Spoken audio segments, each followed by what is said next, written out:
Clip number 735۔ اس clip میں آپ قرآن پاک کی سورہ کہف کی آیت نمبر 9 سے 10 تک کی تلاوت، ترجمہ اور تفسیر قرآن صراط الجنان سماعت فرمائیں گے۔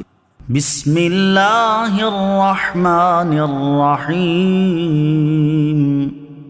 ترجمہ: اللہ کے نام سے شروع جو نہایت مہربان رحمت والا ہے۔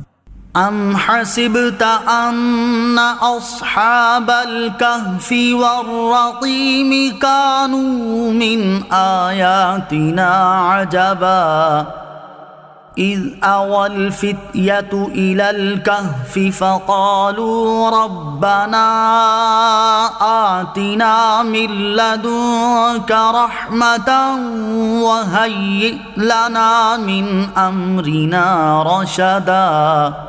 ترجمہ: کیا تمہیں معلوم ہوا کہ پہاڑی، غار اور جنگل کے کنارے والے وہ ہماری نشانیوں میں سے ایک عجیب نشانی تھے؟ جب ان نوجوانوں نے ایک غار میں پناہ لی، پھر کہنے لگے، اے ہمارے رب، ہمیں اپنے پاس سے رحمت عطا فرما اور ہمارے لیے ہمارے معاملے میں ہدایت کے اسباب مہیا فرما۔ ام حسبتا، کیا تمہیں معلوم ہوا؟ تفسیر صراط الجنان میں ہے، یہاں سے اصحاب کہف کا واقعہ شروع ہوتا ہے اور اسے اللہ عز و جل نے اپنی عجیب و غریب نشانیوں میں سے ایک نشانی قرار دیا، کیونکہ اس واقعے میں بہت سی نصیحتیں اور حکمتیں ہیں۔ حضرت عبداللہ بن عباس رضی اللہ تعالی عنہما نے فرمایا کہ رقیم اس وادی کا نام ہے جس میں اصحاب کہف ہیں۔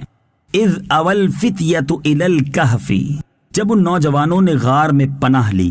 تفسیر صراط الجنان میں ہے، ارشاد فرمایا کہ جب ان نوجوانوں نے اپنی کافر قوم سے اپنا ایمان بچانے کے لیے ایک غار میں پناہ لی اور اللہ عز و جل کی بارگاہ میں دعا کی، اے ہمارے رب عز و جل، ہمیں اپنے پاس سے رحمت عطا فرما اور ہدایت و نصرت اور رزق و مغفرت اور دشمنوں سے امن عطا فرما اور ہمارے لیے ہمارے معاملے میں ہدایت کے اسباب مہیا فرما۔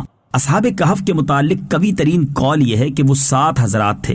اگرچہ ان کے ناموں میں کسی قدر اختلاف ہے، لیکن حضرت عبداللہ ابن عباس رضی اللہ تعالی عنہما کی روایت پر جو خازن میں ہے، ان کے نام یہ ہیں: مکس لمینا، یملیخا، مرتونس، بنونس، سارینونس، ذنوانس، کشفیت تنونس، اور ان کے کتے کا نام کتمیر ہے۔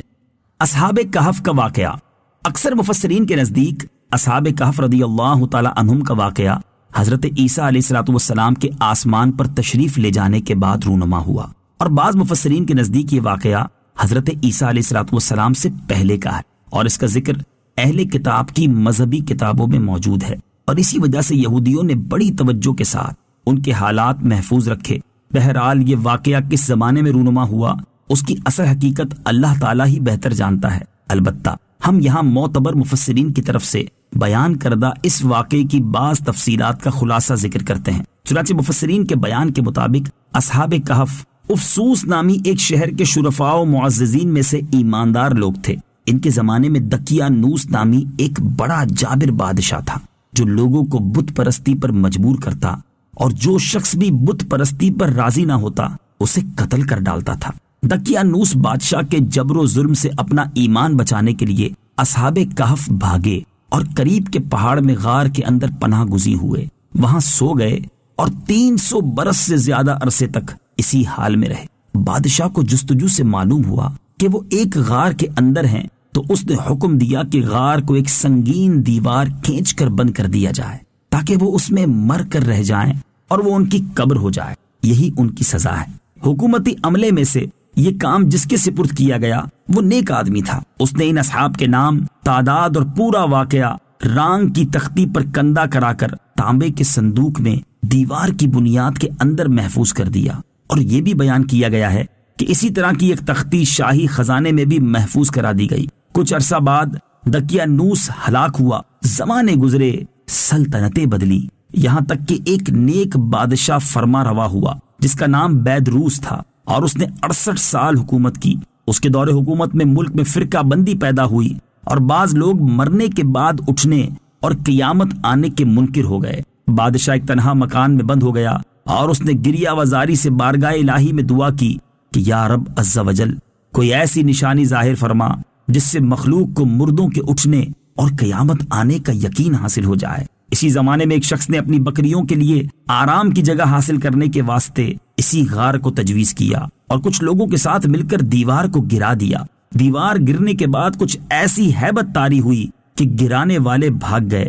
اصحاب کہف اللہ تعالیٰ کے حکم سے فرحاں و شاداں اٹھے، چہرے شگفتہ، طبیعت خوش، زندگی کی تر و تازگی موجود۔ ایک نے دوسرے کو سلام کیا اور نماز کے لیے کھڑے ہو گئے۔ نماز سے فارغ ہو کر یملیخا سے کہا کہ آپ جائیے اور بازار سے کچھ کھانے کو بھی لائیے، اور یہ بھی خبر لائیے کہ دقیانوس بادشاہ کا ہم لوگوں کے بارے میں کیا ارادہ ہے۔ وہ بازار گئے تو انہوں نے شہر پناہ کے دروازے پر اسلامی علامت دیکھی اور وہاں نئے نئے لوگ پائے۔ یہ دیکھ کر انہیں تعجب ہوا کہ یہ کیا معاملہ ہے۔ کل تک تو کوئی شخص اپنا ایمان ظاہر نہیں کر سکتا تھا، جبکہ آج اسلامی علامتیں شہر پناہ پر ظاہر ہیں۔ پھر کچھ دیر بعد آپ تندور والے کی دکان پر گئے اور کھانا خریدنے کے لیے اسے دقیانوسی سکے کا روپیہ دیا، جس کا رواج صدیوں سے ختم ہو گیا تھا اور اسے دیکھنے والا بھی کوئی باقی نہ رہا تھا۔ بازار والوں نے خیال کیا کہ کوئی پرانا خزانہ ان کے ہاتھ آ گیا ہے، چنانچہ وہ انہیں پکڑ کر حاکم کے پاس لے گئے۔ وہ نیک شخص تھا، اس نے بھی ان سے دریافت کیا کہ خزانہ کہاں ہے۔ انہوں نے کہا خزانہ کہیں نہیں ہے، یہ روپیہ ہمارا اپنا ہے۔ حاکم نے کہا یہ بات کسی طرح قابل یقین نہیں، کیونکہ اس میں جو سال لکھا ہوا ہے وہ 300 برس سے زیادہ کا ہے، اور آپ نوجوان ہیں، ہم لوگ بوڑھے ہیں، ہم نے تو کبھی یہ سکہ دیکھا ہی نہیں۔ آپ نے فرمایا میں جو دریافت کروں وہ ٹھیک ٹھیک بتاؤ تو عقدہ حل ہو جائے گا۔ یہ بتاؤ کہ دقیانوس بادشاہ کس حال و خیال میں ہے؟ حاکم نے کہا آج روئے زمین پر اس نام کا کوئی بادشاہ نہیں، سینکڑوں برس پہلے ایک بے ایمان بادشاہ اس نام کا گزرا ہے۔ آپ نے فرمایا کل ہی تو ہم اس کے خوف سے جان بچا کر بھاگے ہیں، اور میرے ساتھی قریب کے پہاڑ میں غار کے اندر پناہ گزین ہے، چلو میں تمہیں ان سے ملا دوں۔ حاکم اور شہر کے سردار اور ایک کثیر مخلوق ان کے ہمراہ غار کے کنارے پہنچ گئے۔ اصحاب کہف یملیخا کے انتظار میں تھے۔ جب انہوں نے کثیر لوگوں کے آنے کی آواز سنی تو سمجھے کہ یملیخا پکڑے گئے اور دقیانوسی فوج ہماری جستجو میں آ رہی ہے، چنانچہ وہ اللہ عز و جل کی حمد میں مشغول ہو گئے۔ اتنے میں شہر کے لوگ پہنچ گئے اور یملیخا نے بقیہ حضرات کو تمام قصہ سنایا۔ ان حضرات نے سمجھ لیا کہ ہم اللہ تعالیٰ کے حکم سے اتنا طویل زمانہ سوئے رہے اور اب اس لیے اٹھائے گئے ہیں کہ لوگوں کے لیے موت کے بعد زندہ کیے جانے کی دلیل اور نشانی بنے۔ جب حاکم شہر غار کے کنارے پہنچا تو اس نے تانبے کا صندوق دیکھا، اس کو کھلوایا تو تختی برآمد ہوئی۔ اس تختی میں ان اصحاب کے اسماء اور ان کے کتے کا نام لکھا تھا۔ یہ بھی لکھا تھا کہ یہ جماعت اپنے دین کی حفاظت کے لیے دقیانوس کے ڈر سے اس غار میں پناہ گزین ہوئی۔ دقیانوس نے خبر پا کر ایک دیوار سے انہیں غار میں بند کر دینے کا حکم دیا۔ ہم یہ حال اس لیے لکھتے ہیں تاکہ جب کبھی یہ غار کھلے تو لوگ ان کے حال پر مطلع ہو جائیں۔ یہ تختی پڑھ کر سب کو تعجب ہوا اور لوگ اللہ عز و جل کی حمد و ثنا بجا لائے کہ اس نے ایسی نشانی ظاہر فرما دی جس سے موت کے بعد اٹھنے کا یقین حاصل ہوتا ہے۔ حاکم شہر نے اپنے بادشاہ بیدروس کو واقعے کی اطلاع دی، چنانچہ بادشاہ بھی بقیہ معززین اور سرداروں کو لے کر حاضر ہوا اور شکر الہی کا سجدہ بجا لایا کہ اللہ تعالیٰ نے اس کی دعا قبول کی۔ اصحاب کہف نے بادشاہ سے معانقہ کیا اور فرمایا ہم تمہیں اللہ عز و جل کے سپرد کرتے ہیں، والسلام علیکہ ورحمۃ اللہ وبرکاتہ۔ اللہ تعالیٰ تیری اور تیرے ملک کی حفاظت فرمائے اور جن و انس کے شر سے بچائے۔ بادشاہ کھڑا ہی تھا کہ وہ حضرات اپنے خوابگاہوں کی طرف واپس ہو کر مصروف خواب ہوئے اور اللہ تعالیٰ نے انہیں وفات دے دی۔ بادشاہ نے سال کے صندوق میں ان کے اجساد کو محفوظ کیا اور اللہ تعالیٰ نے روب سے ان کی حفاظت فرمائی کہ کسی کی مجال نہیں کہ وہاں پہنچ سکے۔ بادشاہ نے سر غار مسجد بنانے کا حکم دیا اور ایک خوشی کا دن معین کر دیا کہ ہر سال لوگ عید کی طرح وہاں آیا کریں۔ اس سے معلوم ہوا کہ صالحین میں عرس کا معمول قدیم سے ہے۔